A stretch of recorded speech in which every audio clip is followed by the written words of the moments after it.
We'll get to the big trades you want to talk about, but I wanted to start today's show with a moment of appreciation for the Thunder and Pacers. What a thrilling ride Oklahoma City and Indiana took us on over the last few weeks. From the superstar guards leading each team, to the incredible supporting casts around them, the chess match between two great coaches, and the palpable passion of two small markets, the Thunder and Pacers delivered an instant classic of a finals. It ended in devastation and heartbreak for Tyrese Haliburton and the Pacers, but if there's one thing Hallie and his squad showed us this spring, it's that they should never be counted out. Haliburton will be back, and when he is, you can rest assured he'll pick the Pacers up off the mat once again. Indiana's agony was Oklahoma City's euphoria, with the Thunder cementing an unprecedented run of NBA parity while simultaneously posing the biggest threat to that league-wide balance. Sam Presti won't let the Thunder get ahead of themselves, but with the reigning MVP building an all-time resume, two burgeoning stars beside him, a young two-way core around them, and one of the league's most enviable collections of draft capital, OKC is positioned to stack titles as well as any team since last decade's Warriors. So yes, there are some trades and new-look teams to get to, but let's begin the show with the squads all those teams are chasing. And with that, welcome to the Unfiltered Show from the Score Studios. My name is Joseph Casciaro. With me today, Scott Campsall. What's going on? What's up, buddy? How are you? I'm good, man. We mentioned it on a previous show. You were at the first couple games of this series. Now that it's all done, we can kind of fully digest what we witnessed the last couple of weeks. What are your takeaways from this final? What are your parting shots or thoughts from it? Let's do positive before negative, because I think, obviously there's a very glaring dark cloud that's kind of hanging over this whole thing that I think you and I have a little bit of experience with as well. I think, it's so interesting. All we want out of basketball is parity, and I think everybody year after year talks about it. And I think it's so funny that we got Pacers Thunder and all the sort of outside noises ratings and small market teams. But we got an incredible basketball series. It had, I was on here last week raving about the stories, from Pascal Siakam to Tyrese Haliburton to, I went to a game of the NBA Finals in Oklahoma City, and I spoke to a guy from Montreal. I spoke to a guy from Aurora, Ontario, a guy from Hamilton, just crazy, the collection just of guys that were there. But from a basketball perspective, absolutely thrilling. I think you got to see a guy in Shea, really solidify himself as a top-tier player in this league. I mean, obviously MVP makes you top-tier player, but I think playoff performance is that next step. I think that's incredible. I think J-Dub emerging also to a lot of people as this, next coming, second coming of a guy that could be, Pippen. I know a lot of talk is Pippen. I said it last week. I think he reminds me of Kawhi more than any other player in the league. Absolutely. And I think this for a lot of people will be introduction to guys like that. Tyrese Haliburton obviously didn't end the way he wanted to, but an incredible run, dude. We will have lasting images forever. The choke, from the choke to the 0.3 seconds in game one.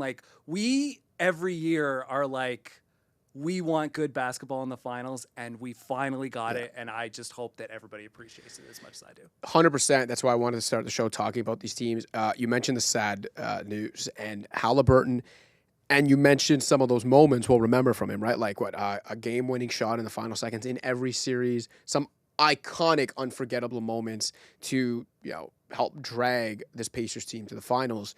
But unfortunately, also one of the indelible moments of Haliburton and this playoff run will be him writhing in pain on the ground, in tears, smashing the court because he knew what had just happened to him. There's no way to talk about this series, going forward without that moment, without Haliburton being hobbled. First of all the credit in the world to him for playing through it.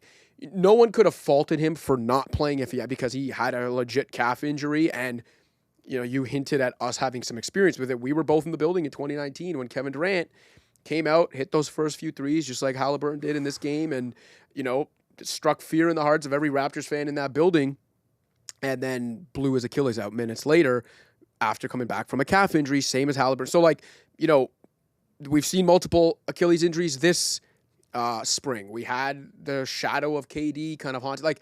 Haliburton very much knew what he was signing up for, and he still chose to go out there. And in that, really moving Instagram post he put up yesterday, kind of insinuated the same thing. He doesn't regret he would do it again because it's Game 7 of the NBA Finals, and statistically speaking, probability speaking, you're never going to get that chance again. So all the credit in the world for him trying to fight through it.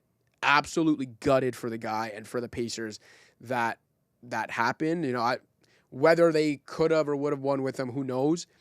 But it's just it's just so devastating that it had to end like that. You know, that it didn't end on his terms. He can't look back and say, hey, like, gave him my best in game 7, didn't have a good game and we lost, or played my heart out and we lost. Like, he didn't get to finish the story, and that's so sad, given the way this spring went. Yeah. I mean, so sad. And obviously, I think, like, I don't really know in terms of, like, comparables when the last time was that we had truly, like a Cinderella team like this. I think, like, obviously with the way the new NBA is going to be, you think, like, it's an environment where this might be more likely.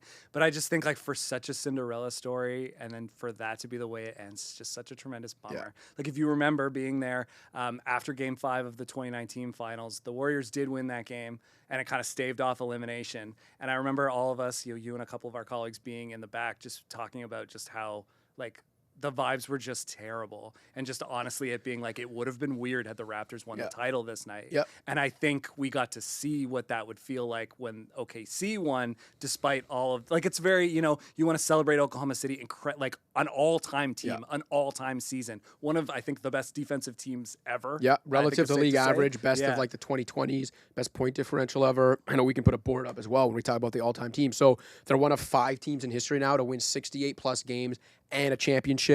I think out of those 5, like, they would rank 5th in combined win percentage between the regular season and the playoffs. But still, if we're talking about them as potentially one of the 5 greatest teams ever, like that, there are going to be people who roll their eyes and be like, no, I watched it. They're not actually one of them. No, but, like, statistically speaking, they are. Yeah. And people are going to remember, and this generation of basketball fans are going to evolve as basketball fans thinking of this team as an all-time team, because they very much earned that.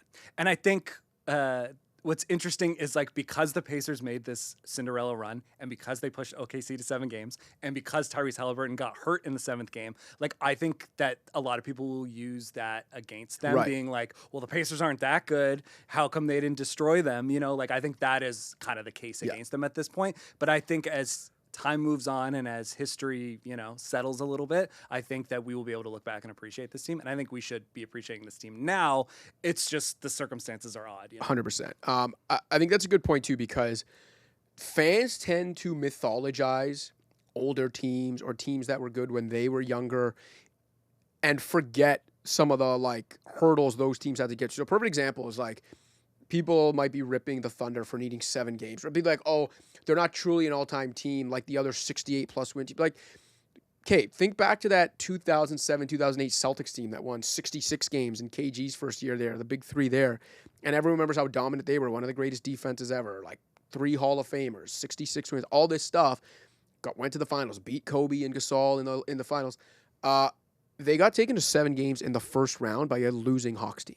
Like, you know what I mean? Exactly. And it's like, people don't, I'm bringing it up now, but what I'm saying is people don't remember from that Celtics team, like, oh, that Celtics team, nah, they weren't actually that great. Yeah. Atlanta took right. No one's thinking that. And so the same thing with this Thunder team. People shouldn't remember it in a negative way that the Pacers took them to 7. If anything, it should be remembered as an amazing finals that they won. 100%. Actually, today that reminds me, I believe Tom Haberstroh published a story that was essentially like, it was very clever, where he was like, I'm saying it, OKC needs an asterisk around their title. But then if you go and read the story, it's got every single champion from the last, 20 years. And there's an asterisk, you know, it's like, because there are injuries. You need to be lucky to be good, and you need to be good. And that's never more true than when we're talking about winning a championship. 100%. Like, name me a team that went straight through without any, you know, adversity, or facing a team that had injuries, or, like, you know, do the Warriors not get credit for their first championship because the Cavs had a zombie team when they got to the finals? Like, no, nobody even really thinks of that anymore. And I just think, like, I think time, as to your point, time will bear this out. And I think OKC should be recognized now, but will certainly be recognized later as, you know, an all-time team. And, you know, they obviously, we could get into this. The dynasty talk obviously is the thing that comes up. This might be the beginning of something amazing. Maybe it's the first of, you know, maybe this is as good as it gets. But I think we as a basketball consuming society should do a better job of appreciating greatness while we have it. 100%. Because how many times have we talked about that original OKC team that thought they were going to get back there after losing and didn't? So the fact that this one got that one, whether they win another one or not, who knows? But they got their job done and they got that one. And you can't take anything for granted beyond that, as well positioned as they are. So I'm totally with you in terms of making sure. Play to win the game. Thank you, Herm Edwards. Another thing or person we should be appreciating in addition to the Thunder and Haliburton and the Pacers, Shai Gilgeous-Alexander, obviously. Because what an all-time season this guy had. If you're living under a rock and aren't aware by now, he's only the 4th guy ever to win MVP, Finals MVP, and the scoring title all in one season. But if you look at just like, forget in one season, even if you look at players who even did that in their entire careers, okay? So the guys who did it in one season, it's now Shai, Shaq, Michael Jordan, and Kareem. And then you look at guys who've done it their entire careers, and you add LeBron and Kobe, and I can't remember. I'm sure I'll think of them. We got the list there, right? You had KD and Kobe and Steph. And Wilt and LeBron. Like, this is the pantheon of greats we're talking about here. And Shai has joined that list. He's joined the inner circle of that list by doing it all in one year. We haven't seen a season this decorated since Shaquille O'Neal a quarter century ago. Like, again, we don't want to get too far ahead of ourselves. He's still only 26. But he's only 26. Yes. Like, come on, dude. This guy has a couple more seasons like this. He's been top 5 in MVP 3 years in a row. Quietly, he is sneaking into some really lofty conversations when we talk about all-time performers, all-time point guard, all-time guards, whatever you want to call them.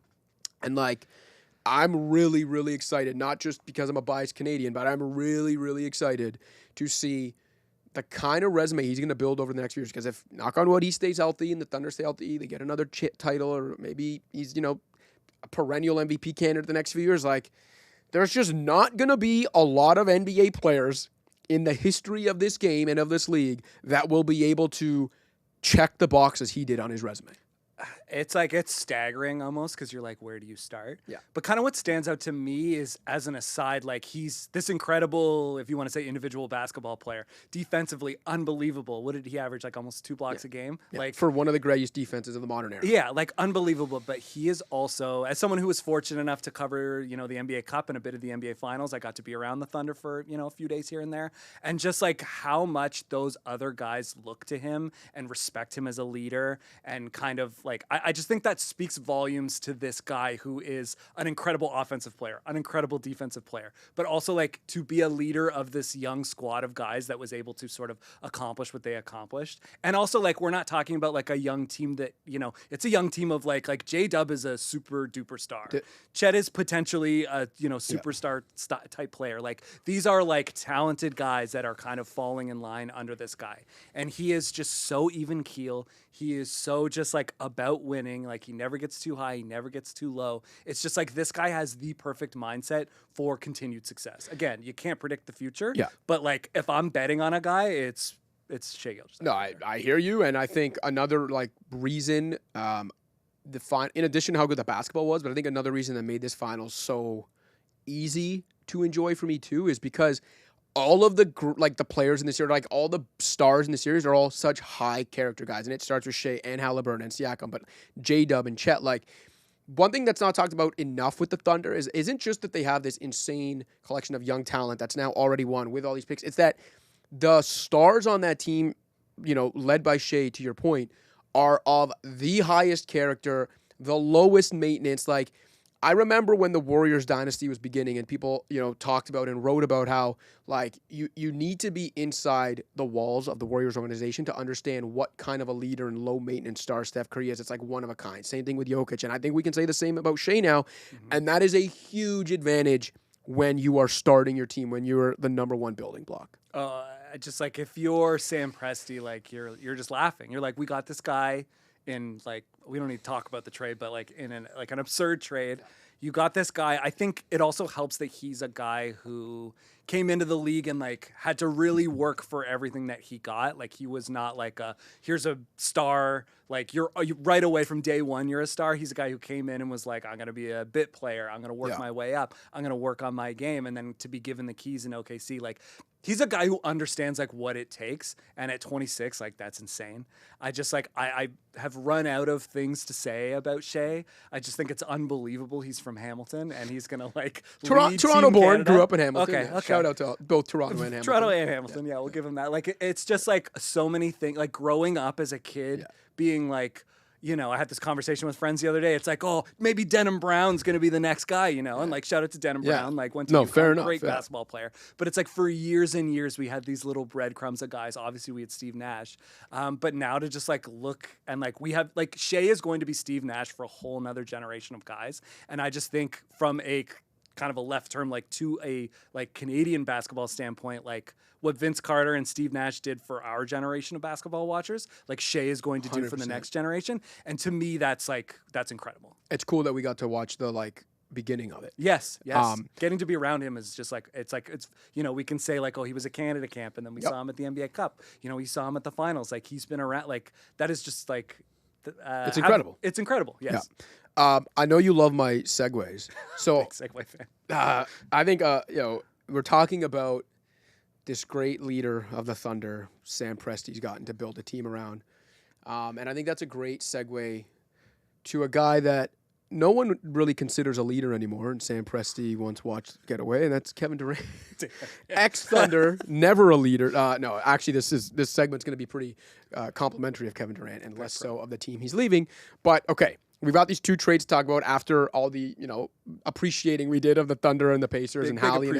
Big appreciation segment there. But now we're going to get to these two trades that obviously everyone wants to talk about. We have to start with Kevin Durant going from Phoenix to Houston. So right off the bat, were you surprised at all? Like we've been talking for weeks about how the Suns had to lower the price on KD. They were never going to get what they gave up from 2 years ago. But even taking all that into consideration, were you still surprised by the discounted price KD went for, or do you think it was like, no, that's about right for what I thought? See, it's interesting because I think we were kind of over the last few weeks conditioned to be like, Suns have no leverage. They're looking to trade KD to a team that he, wants to go to, which severely limits their options. But there was this like outside chance where it was like, maybe Minnesota's going to do it. Yeah. Maybe, I know everybody uses Toronto and trade talks to leverage. So there was like, maybe like a 2% chance. Maybe Toronto just goes for it. So, I mean, I think that would like, I would have been, maybe a little bit like more surprised. Ultimately, not surprised. Like I think it very clearly, like all the reporting that was like, hey, actually, like teams aren't really offering that much, made a lot of sense. Because I think realistically, there was like maybe 3 teams that he was like, I'm interested in going to, and like you saw the reporting after in Miami was basically willing to put nobody in the trade, and like our friend of the show, Michael Grange, reported that the Raptors were not willing to put Jakob in the trade. It just became very obvious that no one was going to give up anything they needed. However, as I said to you before the show starts, it's pretty amazing that Houston basically just gets to plug and play with KD. Yeah. Like I think up top, all due respect to Dylan Brooks, like changed the defense on this team, changed the culture on this team. I think deserves a lot of credit for the jump that they've made in the last 2 seasons. And I think they will miss him, and I think they're going to have to figure out how to, combat that a bit. But you get to plug KD in. You're trading Jalen Green, who you've been shopping for maybe 2 seasons anyway. Obviously, Dylan Brooks is a bit of a loss there, and then the 10th pick in the draft, like which it was originally Phoenix's anyway. It was like so, And the thing is too, because I'm with you, and like the Dylan Brooks is probably a defensive blow, but you know what team can afford to withstand that blow? The team that's just going to give Amen Thompson a bigger role and has Tari Eason coming, like KD, even, KD's not what he once was defensively, but he still has the length and the smarts to be something on that end. Like there will be maybe a bit of a defensive adjustment without Dylan Brooks, but this team will be fine. This already elite defensive team will continue to be more than fine on that end. And what they just did was plug their biggest hole, address their biggest need. Like we talked about it with the Magic and Bane last week, and how he fit. This is that on steroids, like times 100, because the Rockets were a 50-plus win team with an elite defense who had this 12th ranked offense that was really fool's gold because it was, very reliant on offensive rebounding and transition. Their half-court offense stunk. It was 22nd in efficiency in the half court. Because as you were like surprisingly mentioning to start off the air before we started the show, Jalen Green was their highest usage player. And if someone's just tuning in for the first time and hasn't heard me rail against Jalen Green all season, the problem with Jalen Green is that he's not efficient enough to have the ball in his hands on a serious team, which the Rockets are trying to be, but he's not consistent enough off the ball on the defensive end. He's not smart enough off the ball or on the defensive end to be a good role player either. He's just kind of this like stuck in no man's land guy, which is very fitting. He goes to Phoenix, the ultimate no man's land. But now you're replacing that guy and you're plugging in Kevin freaking Durant to a ready-made contender that has everything except a star shot creator and everything except a good half-court offense. Like, what more could you ask for? Yes, were there younger guys out there, like you could talk about a Devin Booker? Were there bigger stars out there when you talk about a Giannis Antetokounmpo? But when you consider what Houston needed and the acquisition cost of all these guys, you can't tell me there was a better trade target than Kevin Durant. And they got him. Brother, they didn't give up Reed Shepherd. They didn't give up Jabari Smith. Tari Eason, like Cam Whitmore, none of these guys. I was prepping for the show and I was like, holy shit, the Rockets have so many guys to the point where like they could have afforded, personally, I think, to make like a Giannis trade, which would have taken more assets. But but they get to plug and play. They get to, I think, a lot of the reporting this season, and especially the deadline as the KD stuff heated up, was like Houston loves their team. Houston wants to see what they've got. Like they want to go with their guys. They do not want to blow this up. To take a risk on a star. They didn't have to, and they still got the star. Like it's, it's just like Houston must have been like, yeah, for sure. Yeah. Like the conversation would have just been like, oh yeah, okay. Yeah, like works for me. Once they retain Fred, which they probably will, maybe at a lower, he opts out, and then they retain him at a lower number. The other thing we're talking about this Durant trade too, and how little they gave up to get him, and the leverage that KD had, and all this. As one of his preferred destinations, Houston's not looking at this as a one-year rental either. Like, they gave up very little to get, yes, late career Kevin Durant, but for very little. And I understand there are warts. They're like, he's not as durable as he once was. Like, you can't expect him to be playing 70-plus games even though I think he might have played 71 of the last 2 years. Anyway, he's not as durable as he once was. He's not quite the defensive player he once was. He's not his MVP caliber player he was on the offensive end. He's still like a 25-plus guy on 60 to 65% true shooting. Like, three-level score. Yeah, he can skew in the mid-range a little too much. But, like, it's Kevin Durant, and you gave up very little to have him. You probably have him for the rest of his career as long as drama and coaching turmoil don't continue to follow him, But this is just a no-brainer for me. The only people who don't like it are people that overrate Jalen Green, which, again, the same people that overrate Ace Bailey. Should I clear up for this? Yeah. Nice. But, yeah, this is a no-brainer to me, and I would go so far as to say that while I respect what the Timberwolves have done the last couple of years, I obviously respect what Nikola Jokic brings to a team and the ceiling that any team with Nikola Jokic has and floor that they have, all that said, I truly believe, as things stand right now after this move, the team that finished second in the West last year, the Houston Rockets, or this year, whatever you want to call it, are now the second best team from a playoff perspective too, not just second best from a regular season wins perspective. If I'm ranking them on June, whatever this is, obviously way too early, they're the second best team in the West to me. And the way that, the state of the East is right now with all those injuries, Houston's probably the second best equipped team to win a title in 2026, if you ask me right now. I think that's fair to say. I think at worst they have set the tone. Yeah. At worst you are like, they could make zero moves the rest of the way. And I'm sitting here, and I think all the other teams are sitting there and being like, hey, Oklahoma City just won the championship. Houston's right there. Like, I just think, our offseason decisions are going to be based on whether or not we think we can match that, especially if you're in the West. Yep. How do we counter something like that, especially if you're Minnesota, because they're at somewhat of a crossroads, I think, especially if you believe the reporting that they were trying to get Kevin Durant. I am, so fascinated just to see who the other, there's a lot of talk about how this is going to be a big trade market. And, obviously I think there's a lot of talk around Giannis, which I think probably doesn't happen this summer. I'm interested to see who the next guy is.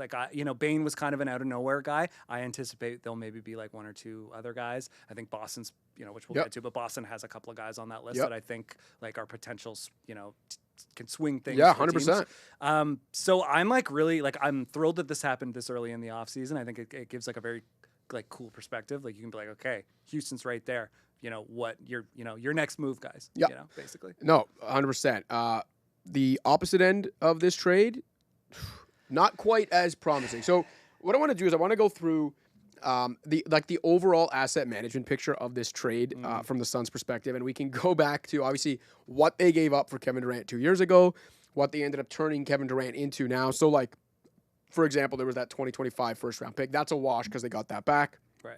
Kevin Durant's not on the board because he's gone now. So this is kind of what that trade turned into 2 years later. So essentially, over the course of 2 years, they turned Mikal Bridges, Cam Johnson, Jay Crowder, a 2023 first, a 2027 first, a 2028 first-round swap, and a 2029 first into Jalen Green, Dillon Brooks, and 5 second-round picks. And in between, they had a couple of years of KD, 16 games of TJ Warren, a 190 record, the equivalent of a 43-win pace, and they won one playoff series. And the thing that really screwed it up in between all that is trading for Bradley Beal, of course. Yeah. And now they're in this situation where they are obviously not good enough to compete in that Western Conference we just talked about. They don't have their own draft pick capital in order to bottom out or to trade Booker. And their most toxic asset, Bradley Beal's contract, has a no-trade clause attached to it. So, like, unless Beal waives that clause, unless they buy him out, which there's some reporting they will, unless Booker just decides he's fed up with playing with Bradley Beal and Jalen Green at some point and they have to trade him, like, you talk about stuck in the mud, stuck in no man's land. This team is that times 1,000. Man, it's like on one hand, like to say something positive about the Suns, I kind of think like if you get a chance to get Kevin Durant, especially a couple of years ago, I kind of think you make the move. Yeah, the Beal one is what screwed them up. To your point, the Beal thing fucked everything up for everybody. Yes. Like that just ruined their whole situation.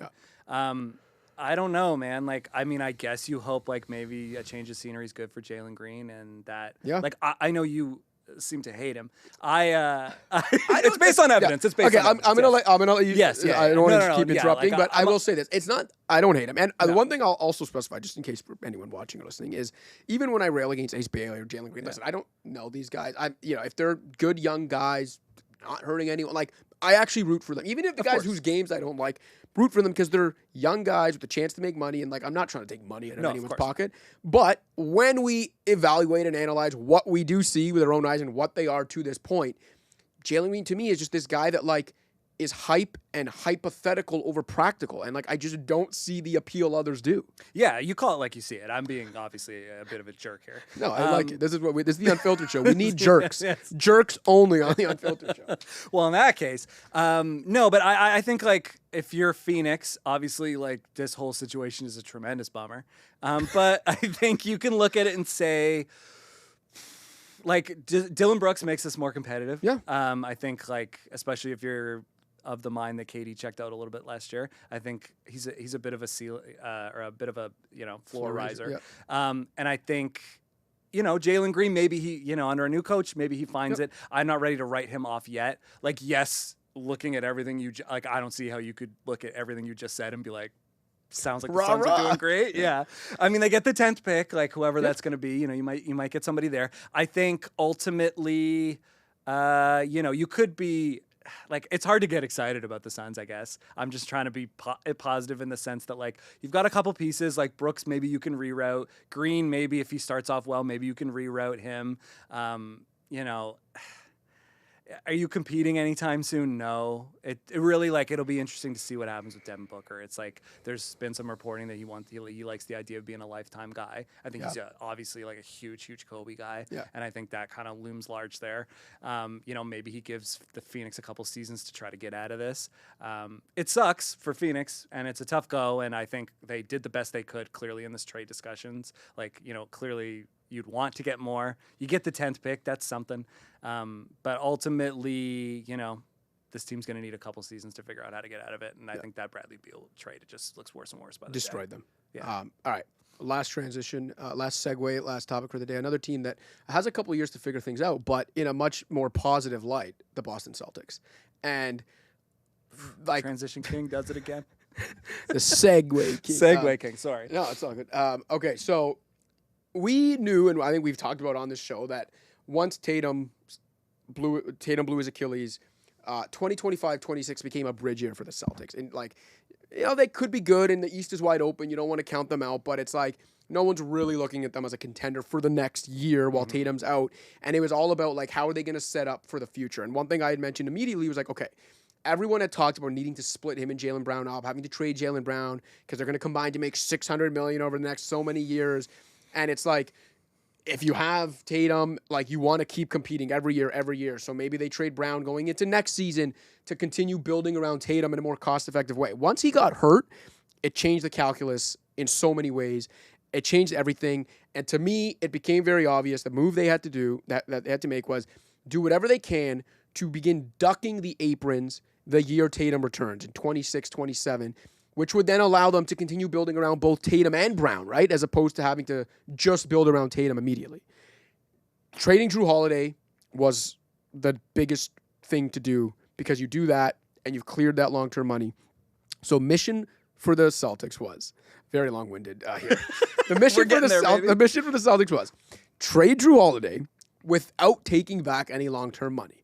And in order to do that, the thinking was, okay, they'll have to attach some picks or whatever to that because Jrue Holiday's 35, has lost his stuff defensively, is really limited offensively, and makes like $100+ million over the next 3 years.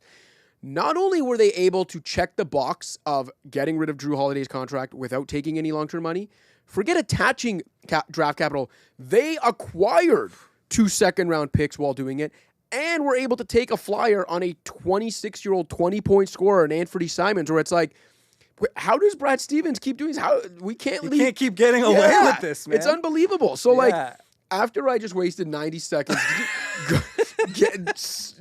on something that probably could have been 15 seconds, let's turn the mic to you and ask, how shocked are you that Boston was able to pull this off? And also, can you figure out what Portland's trying to do here? Great. Listen, I'm willing to listen to 90 seconds of intro as long as I get that sweet, sweet transition, that sweet, sweet segue. Appreciate you. Yeah, I mean, I saw this come in and my first thought was like, Portland, like what? But to me, it feels like this. You had 2 teams that were looking, not so secretly shopping these guys. Portland's been shopping Simons for a while. They have a very guard-heavy rotation. I think he's very clearly the odd man out. Yeah. Boston's trying to save money. They saved, I think, $40 million.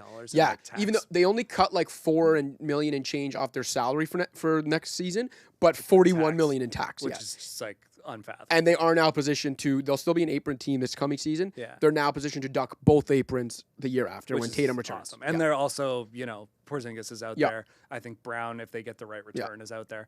But anyway, this seemed to me like 2 teams with guys that they were shopping and looking around at the market, and they looked at each other and said, you know what?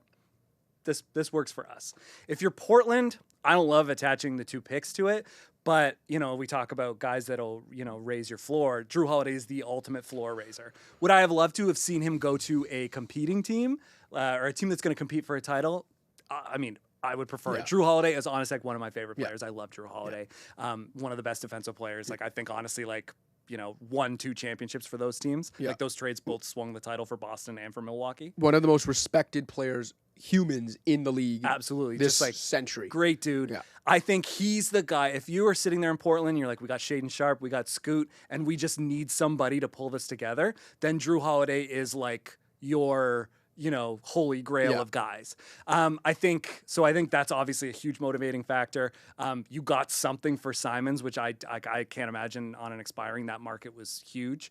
A good young player, I think for the Celtics, it makes sense. But for Portland, I think that's a great move there. I think if Portland also has really never been a team that has tanked or wanted to bottom out, they have been a team that's kind of lived in the middle. So I think Indiana West. Exactly. Truly though, like if they were in the East, I think they, especially with Dame, there would have been a couple seasons where they would have had a good run. But they just played 2 dynasties in the West. But anyway, all that to say is if you can look past the fact that they're acquiring all this money, I think Jrue is like a great fit for what they're trying to do. Mentor these young players, hopefully set up a defensive culture. I think you're at a bit of a, if you're Portland, you're really evaluating Sharpe and Scoot as well. And I think clearly this is a move where you're committing to their future to see what they've got. So I do think after kind of thinking about it and sitting with it, it does make more sense than initially, you know. I think that's fair. And I think what we said about Jrue, obviously valid. Great. One of the best defensive players of his generation. One of the most, if not the most respected guy in the league today as a man, on and off the court. And I completely understand why a young team, a rebuilding team, would want that guy to be around their young players, right? Mm-hmm. And why they wanted to mentor a Shaedon Sharpe, a Scoot Henderson. I understand why Anthony Simons was the odd man out as an expiring contract, a one-way player with those guys in the backcourt. But I think if, the concept of trading for a vet who maybe he's on a bad contract, but you just want his presence to help your young team, the concept of that to me often comes with you taking on that contract while acquiring also future-minded assets. Right. And the fact that the Blazers acquired Jrue's contract while sending out those assets, to me makes it seem more like a win now trade than a just, oh, we want this guy as a veteran mentor. And that's where I think it gets confusing from their perspective, because it's like, look, did they have a really promising end to the year? They went 23-18 the second half of the season, right? Like they were a winning team for half the season, but I just feel like they might have tricked themselves into thinking that they're closer than they are. The West is a bloodbath. They would be extremely, extremely, extremely fortunate just to make the play-in tournament, and I think that is even like probably overselling what they can do this year. So when you start thinking about it in that context, it's like you're giving up assets and you're turning Simons into a much older player under the guise of like trying to win now, and you're nowhere close to actually winning now. I just feel like they might have been tricked a bit by that second half. Also, which was really spurred by an extremely improved defense, and they're still in desperate need of offense if they want to take that next step, and they just traded a guy who like was half their offense, right? Yeah. Like, so I like the idea of bringing Jrue in for a young team. I don't like the idea of sacrificing assets to do it when they're as far away from winning as they are. Yeah, I think that's a fair point. Obviously, I think one, we're grading this trade in a vacuum for sure. Like, we'll have to see what they do after and whether or not this ends up making sense for them. But I do also think like there's an element, I think as fans or even as like basketball analysts or watchers or whatever you want to call us, I think there is very much like an all or nothing thing where it's like either you tank or you're competing for a championship. And I do think like from a business perspective, from a culture perspective, like the Blazers mean a lot to Portland. I think semi-new ownership so no, that's a great point. Like they want to sell tickets, they want that playoff bonus, if again going to be difficult to come by, but I think there is merit to being like, you know what, we're like I think the Raptors are in an interesting I think they're a better team and the East is a lot easier, but you're looking at your team being like, we are just too good to be bad, and we have been bad for too long. We're a couple years post Dame now, where it's like we're not going to bottom out. So we either go down or we go up. And this is a move where they just say, listen, like we're going up. We're going to see how competitive we can be. And they're taking a shot at it. Whether long-term that's wise, I think I at least understand it from that point of view. And to that point, we probably would have killed them if, say, they just let Simons walk for nothing as a free agent next year. We would have said, like, wasn't there something you could do? A counter to that, I guess, would be like, well, they had a year to still figure that out and they didn't have to make this particular move. But I see the logic of... I see it. Yes. I just find it hard to reconcile given where I kind of have them in the pecking order.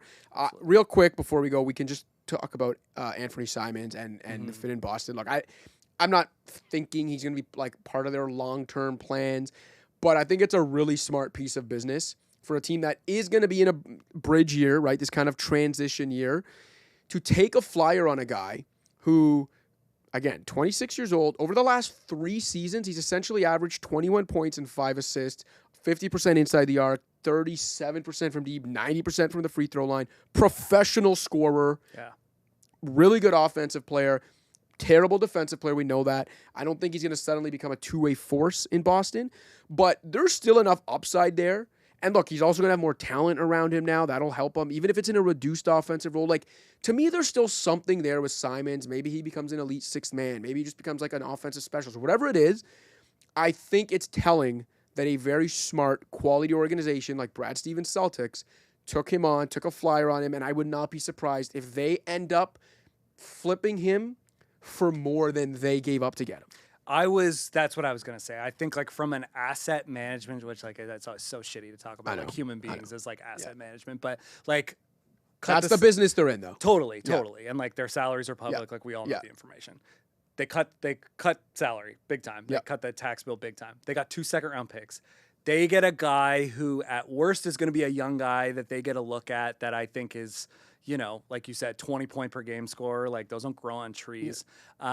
And, if we hit the trade deadline and he's having a great season, like contending team needs it's low impact to bring a guy, like he doesn't need to be a starter. Exactly. You can bring that guy off the bench where he doesn't really need to play as much defense. Like I would guess that's kind of what the plan would be, is kind of showcase him as best they can and see if they can pick up something around the deadline. Because I think that would also be like a home run move for somebody. Yeah. If they can move him for another expiring, get a pick out of it at the deadline, like you come away with a first-round pick and 2 second-round picks for a guy that you're ultimately just trying to get rid of. Yeah. All due respect to Jrue. He's going to be in his 17th season this year. I think that's amazing. And, the Celtics, I think, are one of those teams where anytime they make a move, you need to take a long, hard look at it, because you're like, this is a team that doesn't usually make stupid decisions. Yep. So, you know, I think from that perspective, that's a great asset to have. Again, like I said, this just felt like two teams being like, we looked at the market for our guys, and this is the best we're going to do. And I think, you know, we can have competing opinions over who did better, but I think the logic tracks for me on both ends. But the Celtics, I think, really got a guy that could end up being, you know, they could re-sign him. Who knows? Yeah, you know, you never know. You know, if he plays well enough and it's not going to cost them a ton of money as they sort of like, listen, their roster is going to look way different by the time we hit opening day. This is just the first trade. So I will be fascinated to see how he fits in. But I think clearly they've carved out a space for him to, you know, prove himself. Yeah, absolutely. I'm excited to see kind of what he looks like in Boston and what they make of him. All right, I think that just about does it for this week. By the time we are back here, maybe not next week, probably in a couple weeks to digest the draft and free agency and any other trades that go down, the league's going to look a lot different because it's the NBA. It's insane. And this summer in particular, these next 2 weeks in particular, even for the NBA standards, are probably going to get nuts. Yeah. So I'm looking forward to it. Let's get nuts. We'll talk about it at some point in July. Until then, for Scott Campsall, for Zach and Adrian in the control room, my name is Joseph Casciaro. This has been The Unfiltered Show. Don't forget to like and subscribe, and we'll see y'all next month. Let's get nuts. Nice.